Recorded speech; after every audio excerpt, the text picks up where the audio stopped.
La région Auvergne-Rhône-Alpes vous présente Voyons voir.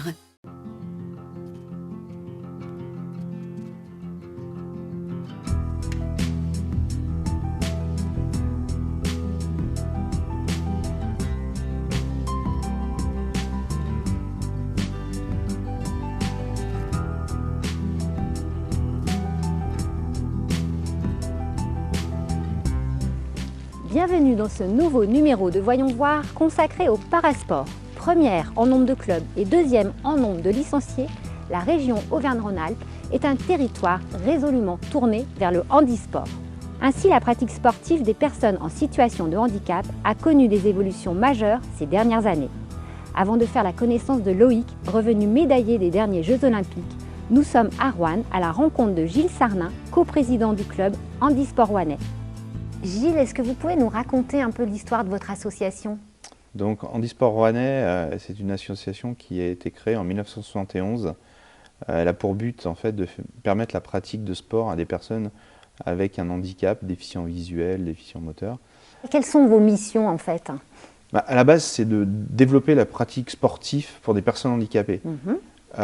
Mais on s'est aperçu, enfin mes prédécesseurs se sont aperçus, qu'en fait il y avait plus cette notion de lien social, de lieu de rencontre qui derrière a permis aussi à des gens qui n'étaient pas forcément des sportifs à la base, mais de devenir des sportifs et des compétiteurs. Et quel message vous voulez apporter en fait avec cette association ?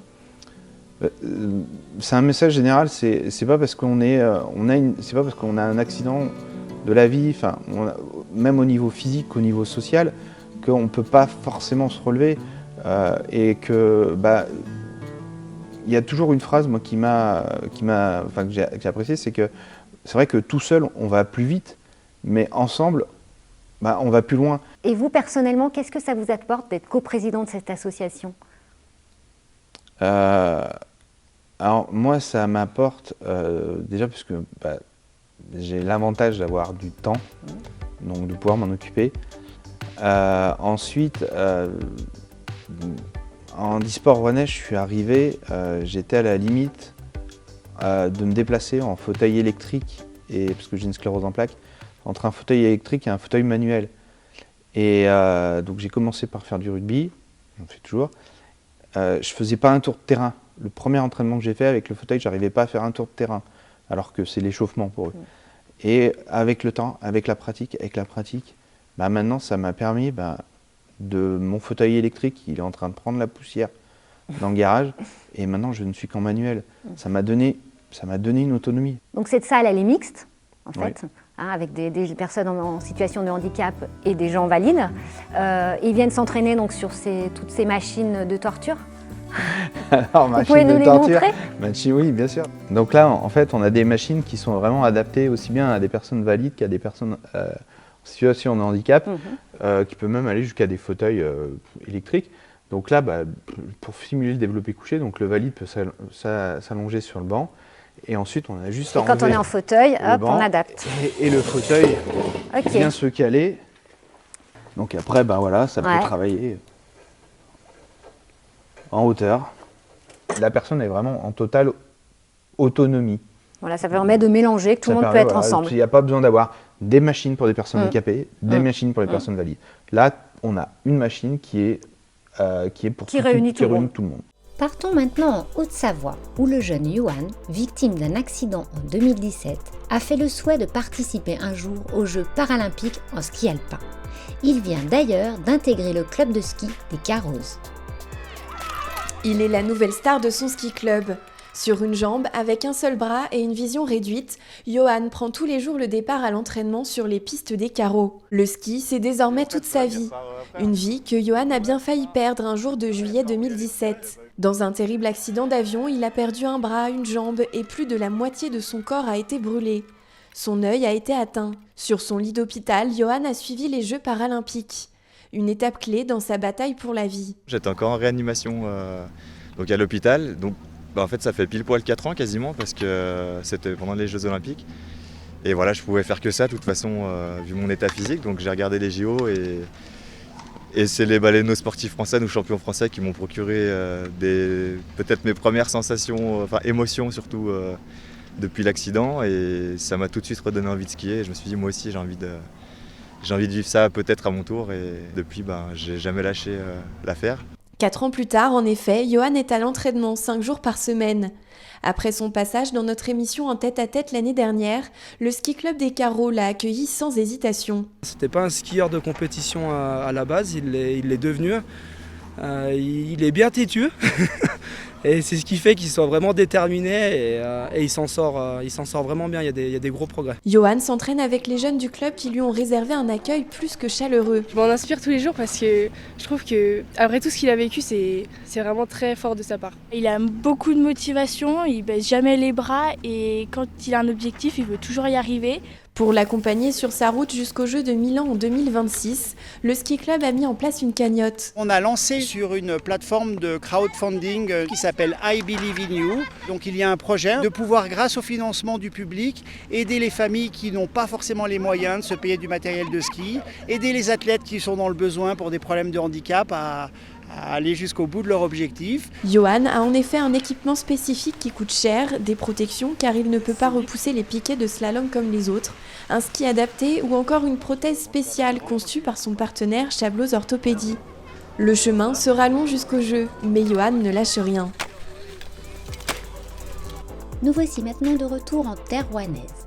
Loïc Vergniaud, triple médaillé d'argent des JO de Pékin, nous a permis de le suivre lors de son entraînement. Rencontre avec ce handbiker passionné. Donc Loïc, tu t'entraînes sur ces machines aussi tous les jours ? Oh, pas tous les jours, mais ouais, ça fait partie de la préparation. Je viens quelques fois dans la salle du club pour ma préparation physique. Ouais. Et donc là, tu es revenu des JO médaillé et je vois que tu as ramené aussi un tatouage, c'est ouais, ça ? J'ai fait faire il y a pas longtemps ce tatouage pour... c'était mon objectif premier de participer aux Jeux, donc comme j'aime bien les tatouages, j'en ai profité pour en faire un. Donc c'est mon tatoueur, Franck de Crazy Gang, qui m'a offert ça. C'était tes premiers JO ? Ouais, mes premiers Jeux. Ouais.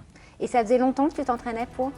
Ça faisait à peu près depuis les Jeux de Rio, en fait, où j'avais m'étais mis comme objectif de participer au suivant. D'accord. Donc ça m'a reculé d'1 an, mais j'y suis arrivé. Et quand on ramène une médaille comme ça, qu'est-ce que ça représente ? C'est déjà la rançon de tous les sacrifices, on va dire, de tout le travail que j'ai fait pendant toutes ces années. Et puis voilà, on est quand même fiers, et puis notre famille, enfin ma famille, mes amis, mes entraîneurs, tous ceux qui m'ont entouré, je pense qu'ils étaient fiers aussi de moi, donc voilà, ils ont tous participé à ces médailles. Et qu'est-ce qui t'a donné envie de faire particulièrement cette discipline ? Ça m'a permis au début de faire du sport sans être gêné par mon handicap en fait. Donc je pouvais sortir, me défouler on va dire sur le vélo, vraiment aller au bout de l'effort sans avoir d'autres souffrances que celles apportées par le pédalage, quoi. Et en parlant de pédalage, quoi de mieux que de sortir et d'assister à l'entraînement de notre champion sur son vélo.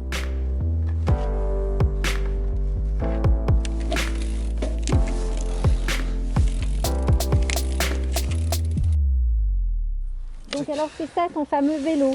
Voilà, c'est mon handbike, enfin un de mes handbikes on va dire. Et c'est un vélo qui est spécifique pour toi ou est-ce que c'est un modèle qui est un peu classique et puis Après il n'y a pas beaucoup de fabrication, mais ouais. On va dire que c'est entre les deux. Il y a des bouts qui sont fabriqués pour tout le monde et après on met l'assise est à ma taille. Ah oui, c'est adapté après voilà. en fait. Voilà, on adapte après dedans pour être confort et tout. Donc là, tu es à genoux dedans, on est voilà, d'accord ? À genoux, ouais. Ah ouais, donc c'est quand même un peu, c'est pas hyper confortable. Ouais, c'est une habitude à prendre. Ouais. C'est vrai qu'au début c'est un peu dur à prendre le pli on va dire. D'accord, et alors après ça fonctionne comment du coup pour Comme un vélo normal, voilà. Donc là on a les manivelles qu'il faut tourner ensemble, pas comme un vélo qui sont décalés, là on tourne vraiment les deux manivelles ensemble. Et après on a le frein à droite qui est sur la route devant et puis on a les vitesses sur l'autre poignet, qui est des vitesses électriques. C'est tout à la force des bras en fait. Voilà, tout à la force des bras.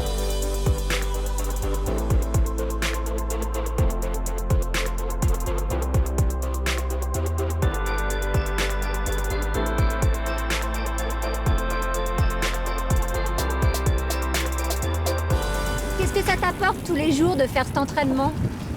C'est pour progresser. Donc tous les jours c'est des entraînements différents on va dire.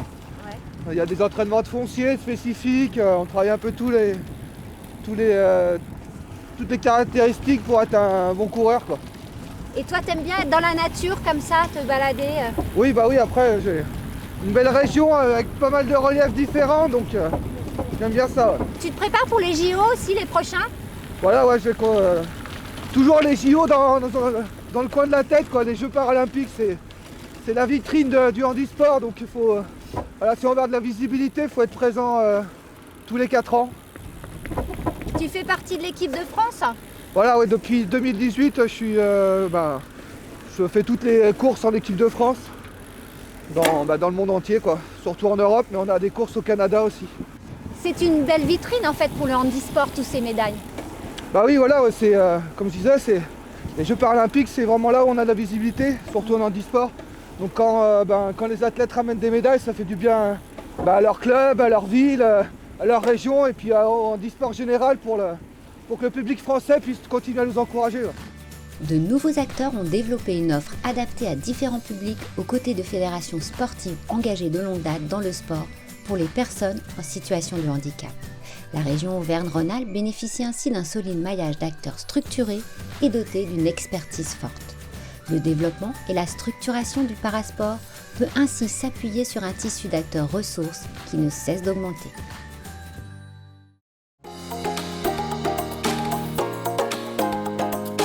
La région Auvergne-Rhône-Alpes vous a présenté Voyons voir.